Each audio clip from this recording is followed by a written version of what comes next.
Hace 10 meses recibí una notificación oficial en mi correo electrónico.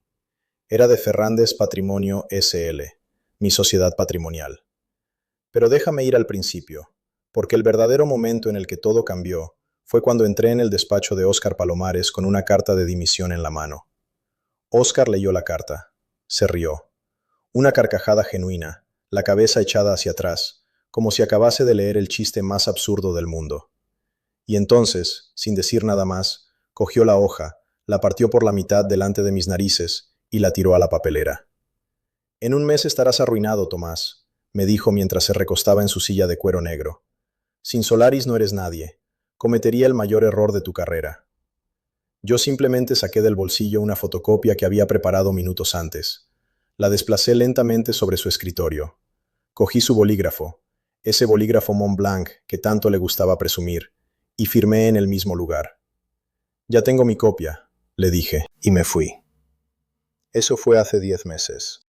Pero para entender por qué Óscar no tenía ni idea de lo que estaba a punto de suceder, necesito contarte quién soy yo, quién es él, y cómo llegué a ser el dueño del edificio en el que Solaris Consultoría lleva 12 años pagando alquiler. Me llamo Tomás Fernández. Tengo 44 años. Pasé 12 años como director de operaciones en Solaris Consultoría S.A., una empresa de consultoría especializada en ingeniería e infraestructuras con sede en Madrid. Cuando llegué a Solaris, en 2014, la empresa era un caos. Los procesos eran informales, los flujos de trabajo estaban distribuidos en 14 sistemas diferentes, no había protocolos claros de escalado, y los proyectos se perdían en correos electrónicos sin clasificar. Pasé los primeros 3 años construyendo desde cero lo que hoy es el corazón operativo de esa empresa. Implementé un sistema de gestión de proyectos integrado. Diseñé protocolos de ejecución basados en metodología Agile adaptada a consultoría. Creé un equipo de 8 personas que antes no existía. Automaticé procesos que antes llevaban 30 horas semanales y los reduje a 4. Cuando un cliente se quejaba, yo era quien arreglaba el problema. Cuando había un proyecto que nadie sabía cómo ejecutar, yo era quien diseñaba la solución. Durante 12 años, eso fue mi vida. Llegaba a las 7 de la mañana, me marchaba a las 9 de la noche. Los fines de semana respondía a correos. En verano, mientras mis amigos estaban en Marbella, yo estaba en el escritorio. Nunca protestaba, nunca pedía crédito, simplemente hacía el trabajo. Óscar Palomares llegó a Solaris 3 años después que yo. Tiene 51 años. Es el director general adjunto. Es también, desde que lo conozco, un hombre cuya carrera ha sido construida sobre cimientos que no son los suyos. Déjame contarte sobre Óscar. Hace 8 años presenté ante el Consejo Directivo un sistema de trazabilidad de proyectos que había diseñado durante 4 meses. Era innovador, era modular, permitía rastrear cada fase de cada proyecto en tiempo real. El Consejo estaba impresionado. Óscar estaba en esa reunión. Una semana después, en otra junta, Óscar presentó su visión estratégica de integración operativa. Era mi sistema, palabra por palabra, los gráficos que había hecho yo, las métricas que había definido yo. El consejo aplaudió a Óscar. Hace 5 años hubo un ascenso disponible, director de proyectos principales. Yo era el candidato obvio, llevaba 9 años en la empresa, había sacado 23 proyectos adelante, tenía un récord de entregas a tiempo del 98%. Óscar me llamó al despacho. Me dijo que lo sentía, pero que habían decidido ascender a Javier Martínez. Javier es un buen consultor. También es alguien con quien Óscar juega al tenis los jueves. Hace 2 años vino un cliente importante. Petrochemical Solutions, una empresa de exploración. Traían un proyecto complejo, infraestructuras marinas. Óscar se instaló en una reunión y habló de las capacidades de mi equipo técnico. Se refería a mí. Yo estaba en esa sala. El cliente creía que el que había hablado era un equipo genérico bajo la dirección de Óscar. Cuando el proyecto fue un éxito, Óscar fue quien voló a Ámsterdam a presentar los resultados. Te podría contar más incidentes, muchos más, pero creo que ya entiendes el patrón. Óscar es un hombre ambicioso. Es también un hombre que ha aprendido que en una organización la visibilidad es más valiosa que la competencia. Él vio lo que yo construía y simplemente lo reclasificó como su propio trabajo. Y lo triste no era que lo hiciese, lo triste era que funcionaba. Funcionaba porque yo seguía aquí, haciendo mi trabajo, sin hacer ruido, sin exigir nada. Pero todo cambió cuando mi padre se murió. Fue hace casi 7 años. Un miércoles por la mañana, Recibí una llamada de mi hermana desde Murcia. Mi padre llevaba 3 años enfermo. Cáncer. Lo habíamos visto deteriorarse lentamente durante todo ese tiempo, cada vez más débil, cada vez más pequeño, hasta que finalmente su cuerpo simplemente se rindió. Yo estaba en una reunión con un cliente cuando pasó. Me enteré de que mi padre había muerto mientras estaba sentado en una sala de conferencias hablando de cadenas de suministro. Conducir desde Madrid a Murcia ese día fue probablemente la peor experiencia de mi vida. 3 horas de autopista pensando en todas las cosas que debería haber dicho, todas las cosas que debería haber hecho, todos los domingos que podría haber visitado pero no lo hice porque tenía trabajo. Mi padre era fontanero autónomo durante 42 años. Se levantaba a las 5 de la mañana, cogía su furgoneta, iba de casa en casa arreglando tuberías. Levantó a 3 hijos, pagó una hipoteca, y cuando se jubiló, lo único que tenía era una casa pequeña en Murcia y unos 35.000 euros en una cuenta de ahorros. Eso fue todo lo que consiguió después de 42 años de trabajo. 35.000 euros. El testamento no fue complicado. Mi hermana heredó la casa, mi hermano y yo nos dividimos el dinero. Yo recibí 17.500 euros en una transferencia bancaria. Lo miré durante días sin saber qué hacer. Estaba de duelo, estaba confundido, pero también estaba despierto. Porque en ese momento comprendí algo que nunca antes había comprendido. Trabajar duro en el empleo de otra persona no era suficiente. Mi padre había trabajado duro toda su vida, había sido honesto, había sido íntegro, y cuando murió, lo único que le quedaba a su nombre era 35.000 euros. Yo no quería que eso me pasase a mí. Durante las semanas posteriores al funeral, mientras intentaba concentrarme en el trabajo, empecé a buscar. ¿Buscar qué? Todavía no lo sabía exactamente, pero algo en mi interior estaba buscando. Hace casi 7 años exactas, encontré un piso en Vallecas, un barrio en el sur de Madrid que estaba en plena recuperación tras la crisis de 2008. Los pisos aquí eran baratos, muy baratos. Este en particular costaba 62.000 euros. 62.000. Yo tenía 17.500 de mi padre, otros 18.000 en ahorros del trabajo, y esos otros 28.000 que saqué del fondo de pensiones con penalización. No fue inteligente financieramente hablando, pero lo hice. El piso era pequeño, 35 metros cuadrados, un dormitorio, un salón pequeño que servía como cocina, un baño que apenas cabía una persona. Estaba en una planta baja, en una calle ruidosa. Cuando lo visité por primera vez, el dueño anterior estaba aún viviendo en él, así que hubo cierta incomodidad mientras yo miraba alrededor y él me explicaba dónde estaban los enchufes. Pero tenía algo, tenía potencial y tenía ubicación. Vallecas estaba a punto de cambiar. Pedí una hipoteca de 30.000 euros a un banco que me conocía de trabajar en la empresa. La tasa de interés era alta, pero no descabellada. Conseguí la aprobación en 2 semanas. Un mes después, con la casa aún en proceso de reforma, publiqué un anuncio en Idealista. Alquilaba por 600 euros al mes. El primer inquilino fue un estudiante de ingeniería. Llegó con su madre, con una almohada bajo el brazo, y me preguntó si podía mudarse ese mismo día. Le dije que sí. Ese fue el momento. Ese fue el instante en el que algo cambió en mi cabeza. Durante los siguientes 3 meses, mientras ese estudiante vivía en mi piso y pagaba 600 euros al mes, yo seguía yendo a Solaris. Seguía escribiendo reportes. Seguía asistiendo a reuniones. Pero en mi cabeza estaba en otra parte. Mi cabeza estaba en cálculos de rentabilidad, en análisis de mercados inmobiliarios, en estimaciones de deuda hipotecaria. Era como si existiesen 2 realidades simultáneamente. Cuando el estudiante se marchó, alquilé el piso de nuevo. 900 euros esta vez. Una mujer joven que trabajaba en administración, luego una pareja, luego otro estudiante. Cada alquiler me enseñaba algo. Cómo elegir inquilinos, cómo gestionar depósitos, cómo lidiar con reparaciones de emergencia a las 3 de la mañana, cómo no enamorarse de tus inquilinos. Pero la lección más importante fue esta. Cada mes, sin faltar nunca, llegaba dinero a mi cuenta. No porque yo estuviese en una oficina trabajando, sino porque yo había hecho una inversión, había tomado una decisión, había aceptado riesgo. Un año después de comprar el piso de Vallecas, busqué otro, esta vez en Leganés. 67.000 euros, hipoteca, reforma, alquiler. Luego otro en Fuenlabrada, luego uno más en Rivas Vaciamadrid. Cada uno me enseñaba más. Cada uno hacía que fuese ligeramente mejor en lo que estaba haciendo. Los primeros años fueron duros. Había meses donde los gastos de mantenimiento eran altos. Había inquilinos problemáticos. Hubo una inundación en uno de los pisos que me costó 3.000 euros. Pero seguía adelante, porque sabía que a largo plazo esto era hacia donde iba. 7 años después de ese piso en Vallecas, tenía 8 propiedades, 8, distribuidas por toda la zona metropolitana de Madrid. Una de ellas era un local comercial en la zona de Chamartín que alquilaba a una tienda de ropa deportiva. Las otras eran pisos. Cada uno pagaba su hipoteca. Cada uno generaba una renta mensual.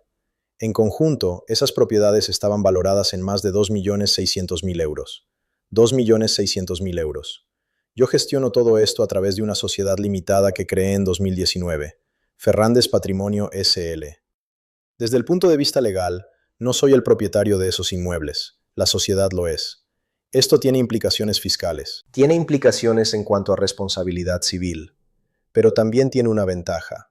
Desde el punto de vista corporativo, desde el punto de vista de cualquiera que busque información sobre Tomás Ferrandes en el registro de la propiedad, yo sigo siendo alguien que vive en un piso de alquiler. Durante todo este tiempo, mientras acumulaba inmuebles, seguía yendo a Solaris cada día. Llegaba a las 7, me marchaba a las 9. Oscar recibía ascensos, yo recibía más trabajo. Mis sistemas operativos se hacían más complejos, mi equipo crecía. Pero en casa, cuando terminaba la jornada, abría mi portátil personal, consultaba mis cuentas de alquiler, analizaba mercados, llamaba a notarios, hablaba con agentes inmobiliarios. Nadie en Solaris sabía que estaba construyendo esto. Absolutamente nadie. Porque la verdad es que no había nada que contar. Era dinero que llegaba mensualmente. Una renta más. No era un logro dramático. No era algo que mereciese ser celebrado en la cafetería de la empresa o mencionado en una reunión de equipo. Era simplemente mi vida, paralela a mi vida profesional, y ambas existían en compartimentos estancos. Hace 10 meses y 3 semanas, recibí una llamada de un contacto mío en el sector inmobiliario. Se llama Javier. Es agente inmobiliario desde hace 25 años. Nos conocemos del mundillo de inversores privados madrileños. Tomamos café de vez en cuando. En una de esas cafés, hace casi un año, me dijo algo que cambió todo. He oído que el edificio de Arturo Soria puede salir al mercado. Los dueños son un matrimonio, están jubilados, quieren vender. Lleva alquilado 10 años, así que hay inquilinos, hay ingresos, es un activo estable. Pero va a salir pronto. Cuando salga, va a ser competitivo. Si te interesa, dímelo. Puedo intentar conseguirte acceso a la información antes de que salga públicamente. Yo sé exactamente qué edificio es ese. Lo sé porque trabajo en él desde hace 12 años. El edificio de Arturo Soria es una construcción de los años 80, 4 plantas, fachada de ladrillo visto. Un pequeño aparcamiento en la parte trasera que da a una calle secundaria. Tiene capacidad para unos 130 empleados distribuidos en espacios de oficina. Cuando entré por primera vez en ese edificio en 2012, estaba en perfectas condiciones. 12 años después, seguía estándolo. Ni una grieta notable. Las tuberías funcionaban. Los sistemas de climatización funcionaban. El cableado eléctrico era moderno. Era un activo bien mantenido. 4 días después de la llamada de Javier, nos encontramos en un bar en La Moraleja. Me trajo un informe preliminar. Precio de salida estimado, entre 1,7 y 1,9 millones de euros. Los dueños estaban dispuestos a ser flexible con los términos. Querían una salida rápida. Javier me pasó también un contrato de arrendamiento de Solaris. Era interesante porque, después de esos 10 años, el contrato se renovaba automáticamente cada 5 años, a menos que alguna de las partes notificase lo contrario con 3 meses de anticipación. Así que había un inquilino sólido, había una renta predecible. Lo que no había era información pública sobre cuál era esa renta. Javier hizo algunas llamadas. Después de 2 semanas, me llamó y me dijo que el alquiler era de 12.000 euros mensuales. 12.000 euros al mes. 144.000 euros al año. Hice los números esa noche. Si compraba el edificio por 1,85 millones de euros, iba a necesitar una hipoteca. Mis propiedades anteriores eran pequeños pisos de entre 60 y 100.000 euros. Esto era diferente. Esto era una escala completamente distinta. Llamé a mi asesor financiero, un tipo llamado Roberto, que lleva años gestionando la estructura fiscal de mis inversiones. Le pregunté si era posible. «¿Posible?», dijo Roberto.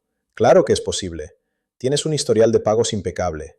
Tienes ingresos mensuales verificables de tus inquilinos. Tienes un patrimonio neto de más de 2 millones. Los bancos van a estar encima de ti. La pregunta no es si es posible. La pregunta es si lo quieres hacer». Lo quería hacer. Javier me contactó 3 semanas después. Los dueños estaban listos. Querían saber si había algo más del que tuviera que enterarme. Le dije que sí. Necesitaba debido diligence completo. Necesitaba auditoría de estructuras. Necesitaba informe de riesgos. Necesitaba hablar con un inspector de construcción. Durante las siguientes 4 semanas, visité ese edificio un mínimo de 12 veces. Iba durante el almuerzo, o temprano en la mañana antes de entrar a trabajar. Caminaba por los pasillos como si fuese un cliente potencial visitando la oficina. Pasaba por el cubículo donde trabajaba mi equipo sin que nadie se inmutase. Miraba el cableado, miraba las tuberías, miraba los ascensores. Hablé con el conserje en secreto. Me contó que el edificio había tenido un pequeño problema de humedad hace 3 años, pero que había sido solucionado. La ironía no se me escapaba. Yo era el director de operaciones de la empresa que alquilaba este edificio. Conocía cada rincón de este lugar.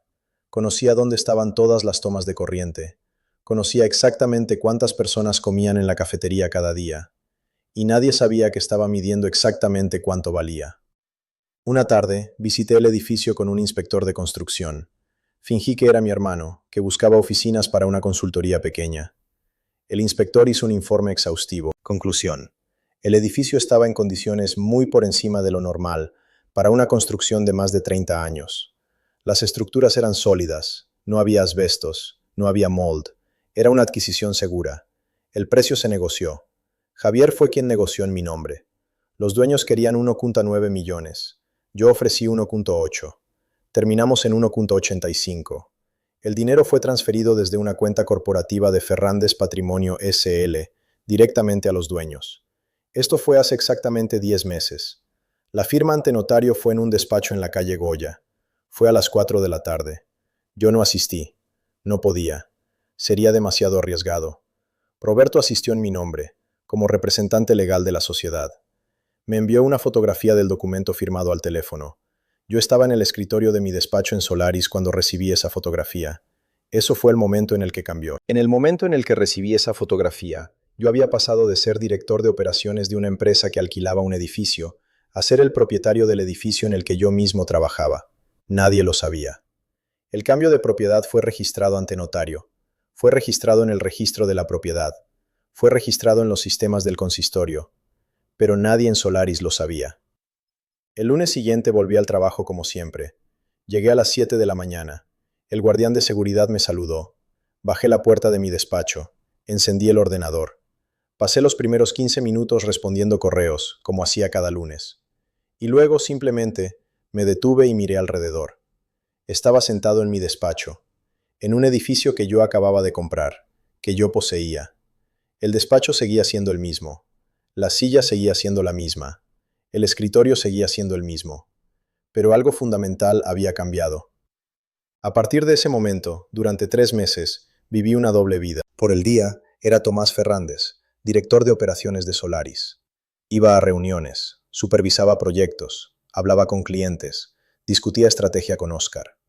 Por la noche, era el propietario de esa empresa, el propietario del edificio en el que trabajaban, el propietario del suelo bajo los pies de Óscar. Había momentos surrealistas. Una mañana, en una reunión de operaciones, Óscar se quejó amargamente de que el aire acondicionado en la tercera planta no estaba funcionando correctamente. «La tercera planta está insoportable», dijo mientras hojeaba unos documentos sin siquiera mirar hacia arriba. «Esto afecta a la productividad. Alguien tiene que llamar al conserje. Esto es inaceptable en una empresa de nuestro nivel». Yo le dije que hablaría con el conserje. Esa misma noche, recibí un email de Roberto sobre el mismo tema, preguntándome si quería autorizar una reparación del sistema de aire acondicionado. El presupuesto era de 1.200 euros. Yo autoricé inmediatamente. Al día siguiente, durante la mañana, vi cómo los técnicos llegaban y reemplazaban un componente del sistema. Para el almuerzo, el aire acondicionado funcionaba perfectamente. Óscar ni siquiera mencionó que había sido reparado. Simplemente asumió que el conserje había gestionado adecuadamente la situación. Otra mañana, hubo una junta de accionistas donde se discutió la renovación del contrato de arrendamiento. Yo no asistí, por supuesto. Era una decisión de Óscar y del director financiero. Se decidió que si bien el contrato debería renovarse, deberían intentar negociar una reducción del alquiler. Óscar me lo mencionó casualmente mientras caminábamos hacia la cafetería. Hemos estado pagando 12.000 euros al mes durante demasiado tiempo. Cuando expire el contrato, vamos a intentar bajar a 10, o al menos a 11. Necesitamos mejorar nuestro margen operativo. Yo simplemente sonreí. Buena idea, le dije, y continuamos caminando. Había una reunión de ejecutivos una tarde, donde uno de los consejeros preguntó sobre la solidez de la ubicación actual de la empresa. ¿Y si el propietario cambia? ¿Y si llega alguien que quiere más dinero? ¿Y si nos pide que nos vayamos? El director financiero reconoció que era un riesgo, pero que el edificio había estado bajo la misma propiedad durante 10 años, así que probablemente era una ubicación estable. Óscar asintió completamente de acuerdo. Yo estaba en esa reunión. Estaba sentado en la misma mesa. Escuché cómo debatían un riesgo que yo mismo era. No dije nada. Simplemente tomé un sorbo de agua y continué escuchando. Un viernes por la mañana, Óscar me llamó a su despacho. Pensé que algo había salido mal. Temía que hubiera descubierto algo. Pero no. Simplemente quería mostrarme un informe de eficiencia energética del edificio. Mira esto, me dijo. El conserjería ha presentado un análisis de consumo. Aparentemente, si cambiamos algunos de los sistemas de iluminación a LED, podríamos ahorrar casi 5.000 euros al año en electricidad. Yo miré el informe. Tenía mi análisis. Literalmente mi recomendación, que había mandado a Roberto para que la implementase como propietario del edificio. Estaba de nuevo en manos de Óscar, como si fuese una sugerencia del conserje. Eso es una buena idea, le dije. Deberíamos aprobarla. Óscar se reclinó en su silla. Lo mismo que pensé yo. Voy a contactar a la gerencia del edificio para que lo arreglen. Y así fue. Los sistemas de iluminación fueron reemplazados. El edificio ahorró 5.000 euros al año. Y Óscar tomó la decisión. El propietario apenas fue consultado. Eran 3 meses de vidas paralelas, de estar en 2 lugares simultáneamente, de ser invisible en una dimensión mientras era absolutamente visible en otra. Era agotador emocionalmente. Era también extrañamente liberador, porque sabía exactamente quién tenía el control real. Una tarde, subí en el ascensor del edificio después de una reunión con un cliente. Estaba solo. Mientras subía, el ascensor se detuvo en la segunda planta. Un momento para respirar, un momento para pensar. Miré el espejo del ascensor y me vi a mí mismo. ¿Cuántas veces había estado en este ascensor? ¿Cientos de veces? ¿Miles? Y ahora, este ascensor era mío. Las paredes eran mías, el mecanismo, la bomba hidráulica, los cables, todo era mío. Era una sensación extraña. No era poder, era más como tranquilidad. Cuando subía en ese ascensor, no sentía envidia de Óscar, no sentía que estuviera compitiendo con él. Sentía que había ganado una batalla que él ni siquiera sabía que estábamos librando. Pasé por mi despacho esa tarde y Óscar estaba de visita en la tercera planta. Le vi parado en la ventana, mirando hacia abajo al aparcamiento. Parecía pensativo. Me pregunté si alguna vez había considerado ser propietario de algo, si alguna vez se había permitido soñar más allá de su título corporativo. Probablemente no. Óscar era un hombre que creía que el poder venía del título. No comprendía que el verdadero poder venía de no necesitar el título. Una mañana, exactamente 3 meses después de comprar el edificio, el conserje me abordó en los pasillos. No debería haberlo hecho. Nadie debería haber sabido. Pero aparentemente, un inspector de la ciudad había venido a revisar los registros de propiedad y el conserje lo había visto entrar. «Señor Fernández», me dijo en voz baja, asegurándose de que nadie más escuchara. Vi un documento en el despacho de administración. Vieron su nombre, como propietario del edificio. Sentí que el corazón se me aceleraba, pero no mostré nada en la cara. «¿Estás seguro?», pregunté. «Bastante seguro, señor. He trabajado aquí 12 años. Reconozco papeles cuando los veo». «Bien», le dije. «Cuando la gente pregunte, la respuesta es que acabamos de enterarnos y que yo no sé nada al respecto. ¿Entendido?». Asintió. No creo que haya hablado con nadie. Pero fue un recordatorio de que los secretos no duran para siempre, de que el tiempo sigue avanzando, y de que mientras más esperaba, más probabilidad había de que alguien descubriera la verdad antes de que yo tuviera la oportunidad de revelarla. Esa semana, durante una comida con Roberto, decidimos que el momento estaba aproximándose. No podía esperar más. El riesgo de que se filtrara era demasiado alto. El tiempo de la invisibilidad había terminado. Era hora de actuar. 3 meses después de comprar el edificio, recibí una llamada de Javier. Una firma de consultoría en Barcelona estaba buscando un director de operaciones a nivel nacional. Se llamaba Nexum Partners. Javier no sabía cómo me habían encontrado, pero alguien internamente había recomendado mi nombre. Querían hablar conmigo. No había solicitado ese puesto. No estaba buscando trabajo. Pero algo en mí sabía que esto era lo que estaba esperando. Era como si todo lo que había estado construyendo durante los últimos 7 años hubiese sido un plan para poder tomar esta decisión ahora. Hablé con ellos. Una primera llamada de 30 minutos. Luego una segunda con el director general. Luego una tercera donde discutimos compensación. El salario era un 30% más que lo que ganaba en Solaris. Los beneficios eran mejores. El rol era más amplio. Era una compañía en crecimiento. Tenían oficinas en Bilbao, en Valencia, en Barcelona. Iban a expandirse a Lisboa el año siguiente. Me ofrecieron el trabajo en una reunión en Barcelona una semana después. Yo acepté en el momento. No pedí tiempo, no pedí garantías. Simplemente dije que sí. Cuando volví a Madrid en el tren, supe exactamente lo que tenía que hacer a continuación. Pasé los días siguientes preparándome. Documenté todos mis proyectos en Solaris. Escribí un manual exhaustivo de los sistemas que había construido. Creé protocolos de transición para que mi equipo supiera exactamente qué hacer cuando me fuese. No hice esto por Solaris. Lo hice porque era lo correcto, porque era quien yo era. También, de forma crucial, hice una fotocopia de mi carta de renuncia antes de entrar al despacho de Óscar. La noche anterior estuve escribiendo la carta. Quería que fuese clara, quería que fuese profesional, quería que fuese final. No dejé ningún espacio para interpretación. Estimado Óscar, le informo de mi renuncia como director de operaciones de Solaris Consultoría S.A., efectiva en el plazo legal de 2 semanas a partir de la fecha de esta carta. Mi último día de trabajo será el 15 de junio de 2024. Atentamente, Tomás Fernández. 18 palabras. Eso era todo lo que necesitaba. Entré en el despacho de Óscar a las 10:30 de la mañana de un miércoles. Óscar estaba en una llamada por video. Me hizo un gesto de «espera un segundo». Colgó, se giró hacia mí y dijo «¿Qué pasa, Tomás? ¿Problemas con algún proyecto?» Yo simplemente le extendí la carta. La cogió. Comenzó a leer. Y a mitad de la lectura se empezó a reír. La risa de Óscar fue aumentando en volumen. Al principio era una risa controlada, como si fuese amable. Pero conforme avanzaba, se hizo más ruidosa, más completa. El tipo estaba riendo de verdad. La cara se le puso roja. «Espera, espera», dijo cuando finalmente pudo hablar. «¿Esto es una broma? ¿Es que Javier te ha metido en la cabeza algo? ¿Nexum? ¿Te llevan a Barcelona y crees que eso es una mejora?»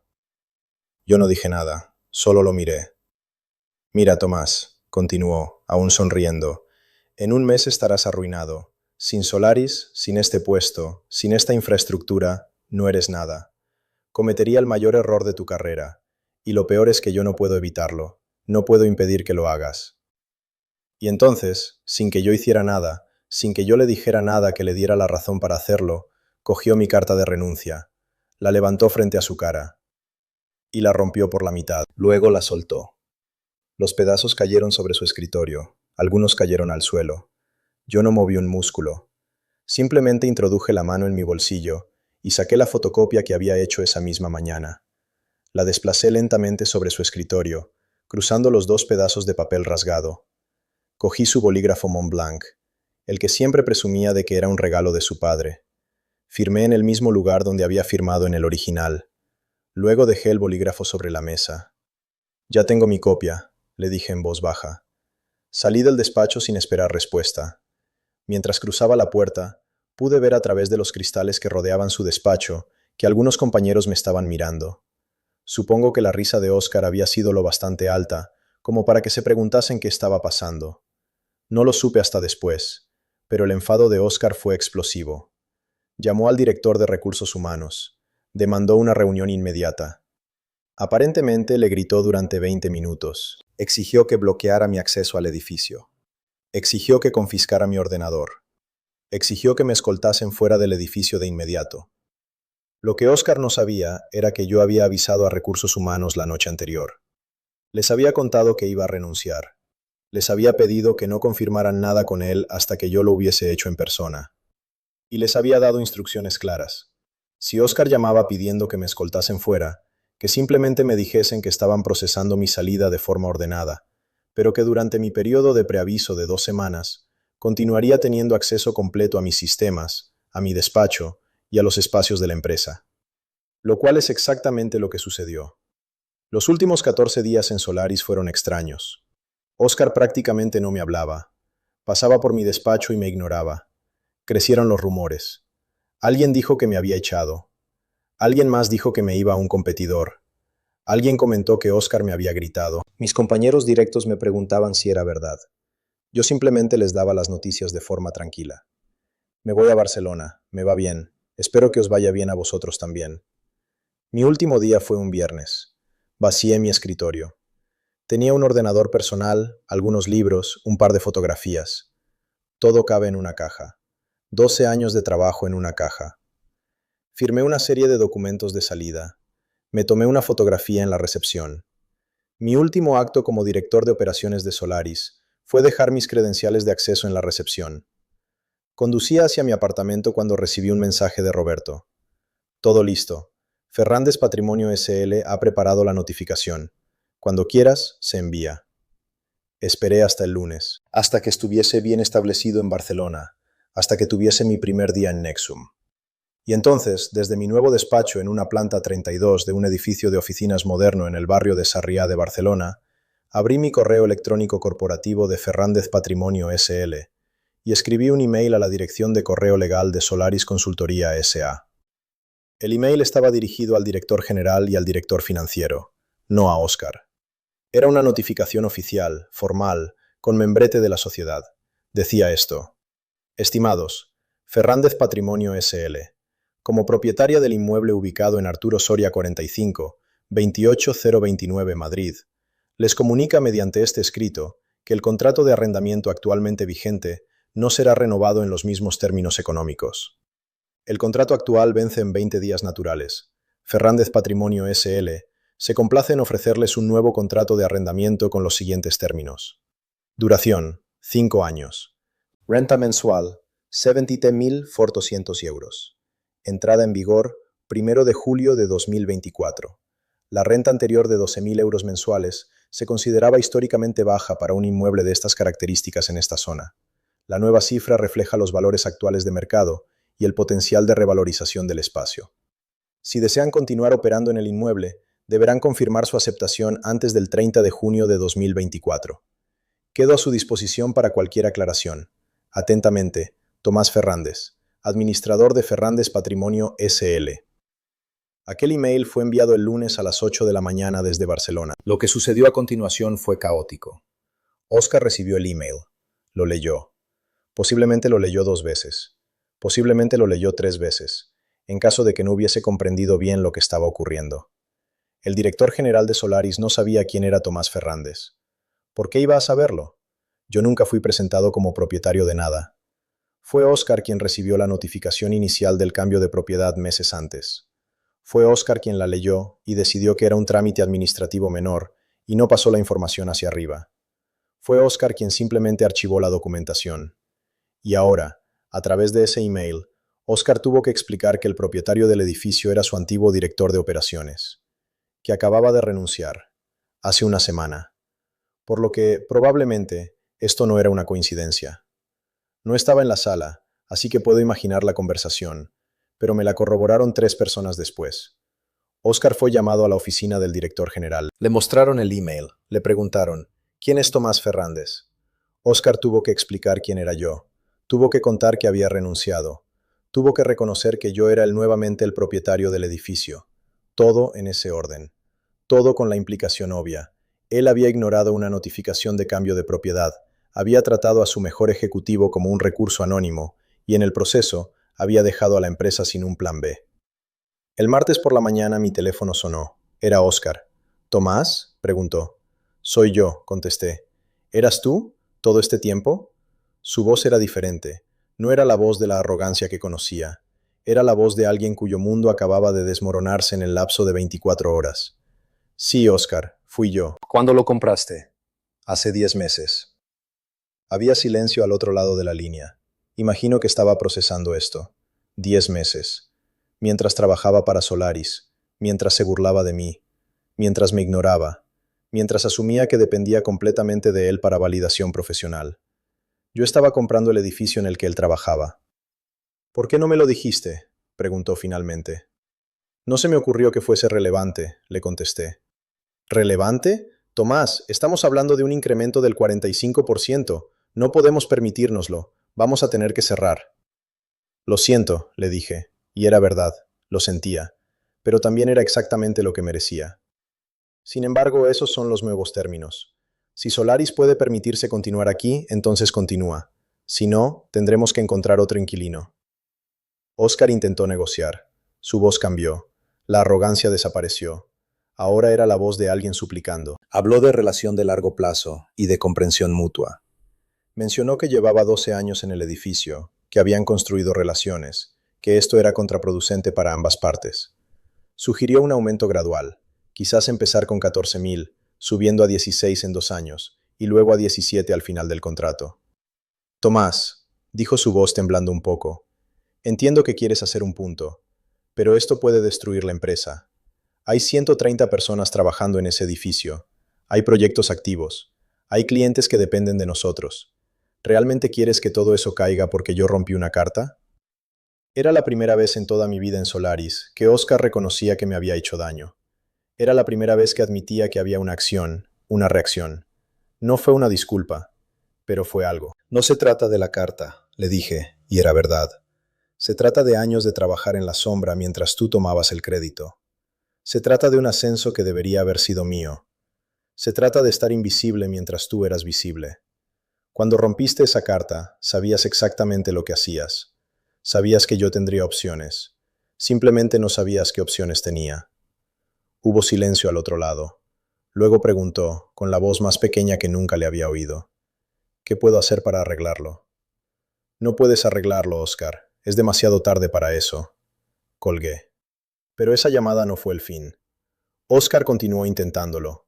Me escribió un email esa misma noche, diciendo que le gustaría reunirse en persona para hablar, que tal vez podría viajar a Barcelona, que prefería resolver esto como hombres civilizados. No respondí. No había nada que resolver. Cuando una relación se basa en la explotación, arreglarlo no significa volver a lo anterior. Significa que uno de los dos gana y el otro pierde. Y esta vez, yo no era quien iba a perder. 3 días después, Oscar envió un segundo email. Ahora era más cálido. Decía que reconocía todo lo que había hecho por la empresa, que había sido injusto conmigo, que le gustaría tener la oportunidad de hacerlo bien. Ofrecía un aumento salarial retroactivo, ofrecía el ascenso que me había negado. Incluso mencionó la posibilidad de que me convirtiera en accionista de Solaris, con participación en las ganancias. Fue una oferta generosa. 3 meses antes habría transformado mi vida. Habría sido exactamente lo que había estado esperando durante 12 años. Pero la verdad es que ya no me importaba, porque ya tenía el poder, ya tenía las opciones. Su oferta llegaba años demasiado tarde, como un hombre que te promete amor después de que ya te has ido. No respondí a ese email tampoco. El email más reciente de Oscar, que recibí un mes después, era más frío. Decía simplemente, Tomás, 16.000 es un número al que no podemos llegar sin despedir a gente. Te pido por favor que reconozcas esto. Si insistes en 17, tendremos que cerrar. Por favor, déjame hacer una última oferta. 15.500. Es un 30%. Es un número doloroso, pero posible. Por favor. Ese email finalizaba de una forma que me sorprendió. No era una demanda, no era una amenaza. Era una súplica genuina. Le escuché. Pero no cambié mi posición. Bueno, no del todo. Pensé en lo que Roberto me había dicho sobre la verdadera victoria. Pensé en cómo mi padre nunca tuvo la oportunidad de ser castigado por alguien que lo ignoró. Pensé en cómo Oscar necesitaba aprender una lección, pero Solaris no necesitaba morir. Esos son los términos, le dije a Oscar en una llamada final. Si no te funcionan, puedo ayudarte a buscar otras ubicaciones. ¿Es esto una represalia?, preguntó desesperado. ¿Por qué renuncié? ¿Por qué te rompí la carta? No, Oscar. Esta es la realidad del mercado. El edificio ha estado alquilado a un precio por debajo del mercado durante una década. Yo lo siento. Pero ahora soy el propietario, y estos son los términos. Colgó sin despedirse. Pero esa llamada no fue el fin. Una semana después, recibí una llamada del director general de Solaris. Era un hombre llamado Fernando López. Había estado en Solaris durante 5 años. No había estado presente cuando compré el edificio. Eso significaba que Fernando no tenía relación personal conmigo, lo que lo hacía más objetivo.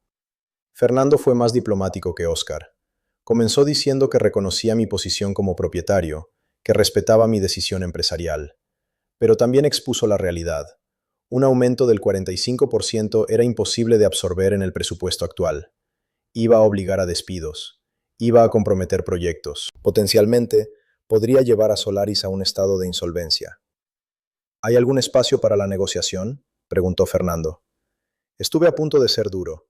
Estuve a punto de decirle que los números eran finales. Pero entonces recordé algo. Fernando no había sido quien me había ignorado. Fernando no había sido quien robó mi trabajo. Fernando era simplemente un director general tratando de mantener una empresa a flote. Sí, le dije. Puedo moverme un poco. 16.000 euros mensuales. Eso es un 33%. No es el precio de mercado completo, pero es más razonable que 17. Fernando respiró con alivio. Eso es mucho más manejable. ¿Puedes ponerlo por escrito? Colgué con Fernando y llamé a Roberto. Le pedí que preparase una enmienda al contrato con los nuevos términos. 16.000 euros mensuales en lugar de 17. Roberto me preguntó por qué había cedido. Porque necesitan seguir funcionando, le dije. Porque Óscar necesita aprender la lección, pero Solaris no necesita morir. Y porque a veces, la verdadera victoria no es hacer el daño máximo. Es tener la capacidad de hacerlo y elegir no hacerlo. La enmienda fue enviada, fue aceptada, y el contrato fue firmado. Óscar tuvo que firmar. Me lo imagino en su despacho, sosteniendo ese papel, comprendiendo que había subestimado completamente a la persona a la que había estado ignorando durante años, que el tipo invisible de su organización se había convertido en su casero. Y así comenzó mi vida en Barcelona. Mis primeros meses en Nexum fueron transformadores. La diferencia entre trabajar para Óscar y trabajar para el director general de Nexum fue inmediata. Cuando presentaba una idea era evaluada en sus méritos, no en la amenaza que representaba para alguien más. Cuando conseguía un resultado, se me daba crédito. Cuando fallaba, me enseñaban cómo mejorar, no me castigaban por ello. En mi primera semana fui presentado formalmente al equipo de liderazgo. El director general me introdujo así. Este es Tomás Fernández. Viene de Solaris, donde fue director de operaciones. Llevó la transformación digital de esa empresa. Ahora va a hacerlo aquí, pero a mayor escala. Fue la primera vez en 12 años que alguien me presentaba por mi nombre y mis logros. No como el equipo técnico de Óscar, no como alguien que reporta a Óscar, simplemente como Tomás Fernández, alguien que había hecho cosas importantes. En una reunión estratégica a las 2 semanas de estar en Nexum, se discutió la posibilidad de expandir a Lisboa. El director general preguntó mi opinión sobre la estructura organizativa que necesitaríamos. Yo presenté un modelo que había estado considerando durante años, pero nunca había tenido libertad de sugerir en Solaris.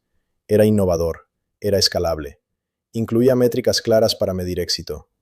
El director general escuchó, asintió, y al final de la reunión dijo, Tomás, quiero que diseñes esta estructura, que seas tú quien supervise la expansión a Lisboa. Eso era lo que debería haber pasado en Solaris. No necesitaba el título, no necesitaba el ascenso que Óscar me negó. Solo necesitaba estar en un lugar donde se viera mi trabajo. Mi segundo mes en Nexum, me pidieron que presentara ante el Consejo de Administración. Era una presentación sobre eficiencia operativa. No era complicada, pero era importante. Estaba nervioso. Me preguntaba si sería capaz de comunicar mis ideas de forma clara. Entré a la sala. Había 8 personas alrededor de la mesa. Me senté. Y comencé a hablar. Pasé 30 minutos explicando cómo había optimizado procesos en Solaris, cómo podía implementar los mismos cambios en Nexum y cómo eso resultaría en ahorros anuales de aproximadamente 600.000 euros. Cuando terminé, hubo silencio. Luego el presidente del consejo sonrió. Excelente presentación, Tomás. Esto es exactamente lo que necesitábamos escuchar. Mientras salía de esa sala, pasé por un espejo. Me vi a mí mismo, 44 años, en un traje que había comprado en Barcelona, caminando por un edificio de oficinas moderna, donde finalmente había espacio para mis ideas. Esa noche, en mi apartamento en Gracia, me senté en el sofá y miré mi portátil. Abrí una carpeta donde guardaba documentos importantes. Había una copia de la herencia de mi padre. 17.500 euros. Eso había sido el punto de partida. Eso había sido el momento. Pensé en él, en cómo se levantaba cada mañana a las 5, en cómo arreglaba tuberías día tras día durante 42 años, en cómo cuando murió, lo único que quedaba de toda esa vida de trabajo era 35.000 euros. Había sido fontanero en una ciudad donde los fontaneros son necesarios todos los días. Había construido una carrera en torno a estar disponible, a ser honesto, a hacer bien su trabajo. Y la recompensa al final fue 35.000 euros. Mi hermana heredó la casa, que vale más de 300.000. Yo heredé el dinero que él había guardado toda la vida. Mi hermano heredó lo mismo que yo. Pero la diferencia era que mi padre había hecho una elección. ¿Dónde invertir? Había invertido en una casa para mi hermana. Había esperado ser cuidado en su vejez por sus hijos. Y cuando llegó la vejez, simplemente no había suficiente dinero para que fuera cómodo. Ese 17.500 euros que recibí fue el último regalo de mi padre. Fue su forma de decirme: aquí está lo que logré, ahora es tu turno de hacer mejor. Yo hice exactamente eso. Tomé ese dinero, lo combiné con mis ahorros y comencé a construir. Casas, pisos, activos. Cosas que generaban ingresos mensuales. Cosas que no requerían de mí estar presente todos los días. Cosas que funcionaban mientras yo dormía. Cuando mi padre estaba vivo, yo le hablé sobre esto, sobre invertir en bienes raíces. Recuerdo que lo visité una vez en Murcia, cuando ya estaba enfermo pero aún podía hablar. Le conté sobre el piso en Vallecas, sobre mi plan de comprar más. Su respuesta fue simple: Tomás, eso está bien, pero no esperes que la vida sea fácil. Nada que valga la pena es fácil. Tenía razón. No fue fácil. Fueron años de trabajar en 2 empleos simultáneamente, de estar exhausto, de no tener vida social porque estaba ocupado gestionando propiedades y trabajando en Solaris, de negarme pequeños lujos porque cada euro extra iba a la hipoteca siguiente. Pero también fue correcto, porque mientras trabajaba, mientras construía, mientras estaba invisible en Solaris, estaba construyendo algo que nadie podía quitarme, que nadie podía ignorar, que nadie podía atribuirse a sí mismo. Mi padre trabajó 42 años. Yo trabajé 12 años en Solaris e invertí 7 años en paralelo. 42 años resultó en 35.000 euros. 19 años de trabajo estratégico resultó en más de 6 millones de euros. La diferencia no estaba en lo duro que trabajaba, estaba en dónde y para quién trabajaba. Y más importante aún, estaba en saber que el verdadero capital no venía de un jefe, venía de activos. Fueron necesarios 3 años de trabajo silencioso, de paciencia, de construir algo sin necesidad de validación. Fueron necesarios 12 años en Solaris siendo invisible, siendo explotado, siendo ignorado. Fueron necesarios 7 años de inversiones inmobiliarias, de aprender, de tomar riesgos. Fueron necesarios cientos de noches sin dormir, calculando rentabilidades. Fueron necesarios innumerables viajes a bancos, a notarios, a inspectores de construcción. Fueron necesarios momentos de duda donde pensé que no era suficiente, que nunca llegaría a donde quería estar. Pero cuando finalmente entré en ese despacho de Óscar con una carta de renuncia, no estaba renunciando a un empleo. Estaba ejerciendo una opción que había estado cultivando durante una década. Estaba usando el conocimiento y la visión que había adquirido durante años de estar en una posición de invisibilidad para tomar una decisión que era completamente mía. Esa decisión no fue impulsiva. Fue el resultado de años de planificación cuidadosa. Óscar asumió que sin Solaris yo sería un náufrago. Lo que no supo es que yo no necesitaba a Solaris. No hacía años. Hacía años que no necesitaba a Solaris. Yo era más fuerte cuando estaba aquí, porque había un motivo oculto en todo lo que hacía. Había un propósito subterráneo en cada sistema que construía, en cada cliente que satisfacía, en cada proyecto que lideraba. Solaris no era mi vida, Solaris era mi escuela, y cuando terminé la educación, me fui. Lo que es irónico es que mientras Óscar estaba preocupado por su poder corporativo, su título, su visibilidad dentro de la organización, yo estaba construyendo poder fuera de ella, poder que no dependía de él, poder que no podía ser revocado en una reunión de directiva, poder que existía independientemente de si Óscar reconocía mi contribución o no. Me siento a menudo en mi despacho en Barcelona y pienso en eso, en cómo el trabajo que hice en Solaris, que fue ignorado y apropiado, eventualmente me dio la base de conocimiento que necesitaba para tomar decisiones mayores. En cómo ser invisible en el trabajo puede ser en realidad un superpoder.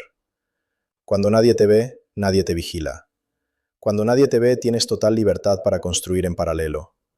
Los ojos están todos puestos en lo que es visible, lo que es aparente, lo que es anunciado. Mientras tanto, el verdadero trabajo ocurre en silencio. El valor propio no viene de lo que tu jefe cree de ti. No viene de un ascenso, o de un bono, o de una palabra amable en una reunión. No viene de ser mencionado en una presentación al consejo. No viene de ser presentado como parte del equipo ejecutivo. El valor propio viene de saber exactamente cuánto vales en el mercado, de saber con precisión qué valor económico creas, de entender que eres intercambiable en cualquier empresa, pero que lo que construyes es permanente. Un sistema que diseñas continúa funcionando después de que te vas. Una empresa que estructuras sigue operando. Un edificio que adquieres sigue generando renta. Eso es lo que permanece. Hoy, 5 años después, tengo 18 propiedades inmobiliarias. Oscar rompió mi carta, pero yo tenía una copia, y esa copia cambió todo.